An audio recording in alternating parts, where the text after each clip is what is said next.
الحمد للہ رب العالمین والصلاة والسلام علی سید الانبیاء والمرسلین الصلاة والسلام علیک یا سیدی یا رسول اللہ وعلی آلک واصحابک یا سیدی یا حبیب اللہ۔ سلسلہ اصلاح کی بات، موضوع عظیم ماں کے عظیم بیٹے۔ چند مزدور پتھر توڑنے والے ایک دفعہ حضرت سیدنا وہب بن منبع رحمۃ اللہ تعالیٰ علیہ کی خدمت میں حاضر ہوئے اور عرض کی، حضور والا، جس قدر ہمیں مصیبتوں کا سامنا ہے، کیا ہم سے پہلے جو سابقہ امتیں تھیں انہیں بھی مصیبتوں کا سامنا تھا؟ تو آپ رضی اللہ تعالیٰ عنہ نے ارشاد فرمایا کہ آپ پچھلی امتوں کی، سابقہ امتوں کی مصیبتوں کو دیکھیں گے تو اپنی مصیبتوں کو بھول جائیں گے۔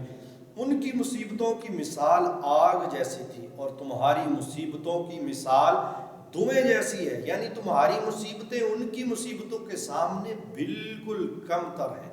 تو آپ رضی اللہ تعالیٰ عنہ نے مزید ارشاد فرماتے ہوئے کہا کہ ایک بنی اسرائیل کی قوم میں ایک عورت تھی جس کا نام سارہ تھا۔ جس ملک میں وہ رہتی تھی وہاں کا بادشاہ ظالم تھا۔ وہ لوگوں کو زبردستی خنزیر کا گوشت کھلاتا تھا، جو انکار کرتا اسے قتل کروا دیتا۔ چنانچہ اس عورت کے بھی اس کے بیٹوں سمیت بادشاہ کے سامنے لایا گیا۔ اس عورت کے 7 بیٹے تھے۔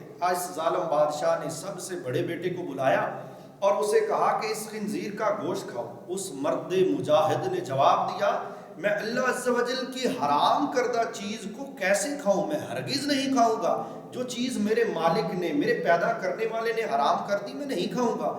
بادشاہ نے جب یہ سنا تو حکم دیا کہ اسے سخت سے سخت سزا دی جائے۔ تو اس کے جسم کا جلاد نے ہر حصہ، ہر عضو کاٹ دیا اور اسے شہید کر دیا۔ پھر ظالم بادشاہ نے اس سے چھوٹے لڑکے کو بلایا اور اس کے سامنے بھی خنزیر کا گوشت رکھتے ہوئے کہا، اسے کھاؤ۔ اس نے بھی جرأت ایمانی کا مظاہرہ کرتے ہوئے جواب دیا، میں اللہ عز و جل کی حرام کردہ چیز کو کیسے کھا سکتا ہوں؟ میں ہرگز نہیں کھاؤں گا۔ یہ سن کر ظالم بادشاہ آگ بگولا ہو گیا اور اس نے کہا کہ ایک تانبے کی دیگ میں تیل گرم کیا جائے۔ ایک تانبے کی دیگ کے اندر تیل گرم کر دیا جاتا ہے۔ چنانچہ ایسے ہی اس نوجوان کو اس تپتے ہوئے تیل کے اندر ڈال دیا جاتا ہے اور وہ جلس جاتا ہے اور اپنا خاتمہ بالایمان کرتا ہے۔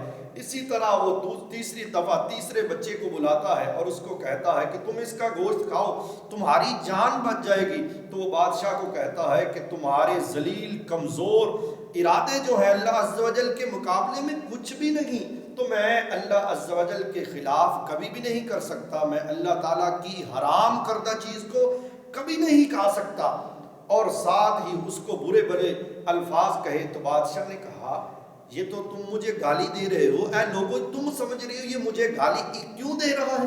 یہ گالی اس لیے دے رہا ہے کہ میں طیش میں آ جاؤں، میں غصے میں آ جاؤں اور اس کو فوراً شہید کر دوں، قتل کر دوں، اس کی جان لے لوں۔ لیکن میں ایسا نہیں کروں گا، بلکہ اس کو تڑپا تڑپا کر، اس کو تکلیف اور زیادہ ایذا دے کر میں اس کی جان لوں گا۔ اور اسی طرح بادشاہ نے سب سے پہلے اس کی گردن کی کھال کاٹی، اس کے سر اور چہرے کی کھال اتار لی۔ اتنا ظلم کیا اور وہ شہید ہو گیا، لیکن اللہ کی حرام کردہ چیز کو نہیں کھایا۔ اس کے بعد یکے بعد دیگرے سارے بھائیوں کو مار دیا گیا۔ سب سے چھوٹا بھائی جب رہ گیا تو اس بادشاہ نے اس کی ماں کو بلایا اور کہا کہ اگر تمہارا بیٹا ایک نوالا بھی کھا لیتا ہے، ایک لقمہ کھا لیتا ہے، تو اس کی جان بخشی ہو جائے گی، تمہاری جان بخشی ہو جائے گی۔ اسے سمجھاؤ کہ یہ ایک ٹکڑا، ایک نوالا کھا لے۔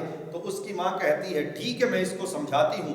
ماں اس کو کمرے کے اندر لے جاتی ہے، کمرے کے اندر لے جا کر اس کو بتاتی ہے کہ بیٹا تم قیامت کے دن اپنے بھائیوں سے الگ مت اٹھنا، جب اٹھو تو تم 7 بھائیوں کی ایک جماعت اٹھ کر آئے، اور یہ بات یاد رکھو کہ میرا دوسرے بچوں پر 1 حق ہے اور تمہارے اوپر میرے 2 حق ہیں۔ تو اس بیٹے نے پوچھا، ماں وہ کیسے؟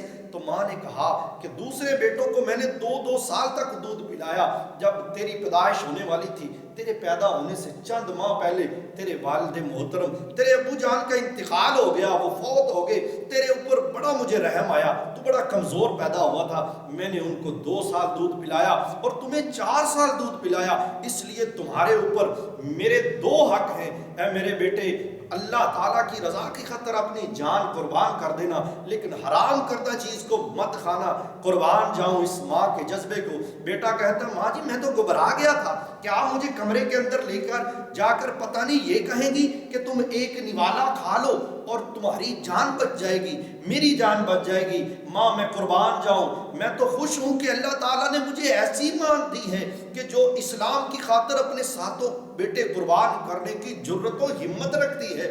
تو ایسا ہی ہوا، وہ ماں اپنے بیٹے کو کمرے سے لے کے باہر نکلتی ہے، ظالم بادشاہ اس کی طرف دیکھتا اور کہتا ہے ماں کیا سمجھا دیا؟ ماں کہتی ہاں سمجھا دیا، اب جو تم کہو گے یہ وہی کرے گا۔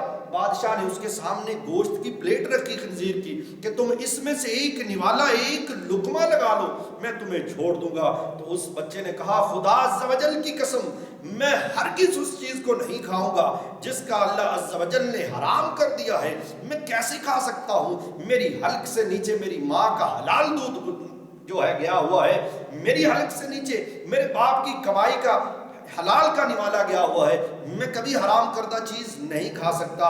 تو اسی طرح اس ظالم بادشاہ نے اس بچے کو بھی شہید کر دیا۔ اس طرح اس عظیم ماں کے 7 بیٹے قربان ہو گئے اسلام پر، دین پر، راہ حق پر، اس بات پر جس بات سے رب نے روکا اس بات پہ ڈٹے رہے۔ اور پھر بادشاہ نے خنزیر کے گوشت کی پلیٹ اس ماں کے سامنے رکھی کہ اب تم اکیلی رہ گئی ہو، تمہارا سہارا نہیں ہے، اگر تم ایک نوالا، ایک لقمہ کھا لو تو میں تمہیں معاف کر دوں گا، میں تمہاری جان بخش دوں گا اور تم آزادہ نہ رہ سکتی ہو، جو انعام و کرام، جتنا پیسہ، جتنی جائیداد چاہیے میں تمہیں دے دوں گا۔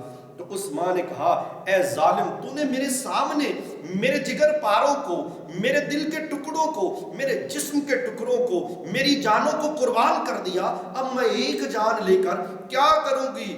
میری 70 جانیں بھی ہوں تو میں اللہ عز و جل کی حرام کردہ چیز کو نہیں کھاؤں گی بلکہ اپنی جانیں قربان کر دوں گی۔ سبحان اللہ، قربان جائیے، ایسی عظیم ماں، اور بادشاہ ظالم نے اس ماں کو بھی شہید کر دیا۔ اس طرح ایک ماں نے اپنے 7 بیٹے اور اپنی جان گنوا دی لیکن اللہ کی حرام کردہ چیز کو نہیں کھایا۔